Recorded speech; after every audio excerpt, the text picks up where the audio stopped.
শুভ দুপুর, সবাইকে শুভ দুপুরের শুভেচ্ছা রইল। সবাই কেমন আছো? আশা করছি সবাই ভালো আছো। তো আমরাও ভালো আছি। তো আজকে দুপুরের মেনুতে আছে আমাদের কি দেখো, কালকে জামাই ষষ্ঠী, তো আজকে বিকেলবেলা আমরা যাব। যাই হোক, তো জামাই ষষ্ঠীর আগের দিনকে আমাদের ঘরে মেনুতে কি করেছি সেগুলো একটু তোমাদের সাথে শেয়ার করি।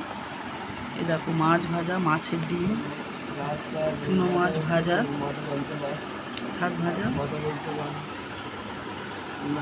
এদিকে মাছের পাতুরি করেছে, এইটা লাউ দিয়ে চিংড়ি, এগুলো পটলের তরকারি, তো চুনো মাছের ঝাল। তো বন্ধুরা, আজকে দুপুরের মেনুতে আমাদের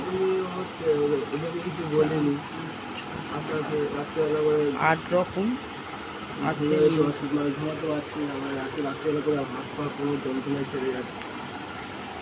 এই মেনুগুলো তোমাদের কেমন লাগলো একটু সবাই কমেন্ট করে বলো বন্ধুরা। তো ভিডিওটা এখানেই শেষ করছি। সবাই ভালো থেকো, সুস্থ থেকো। শুভ দুপুর, অনেক অনেক শুভেচ্ছা ও শুভ কামনা রইল সবাই।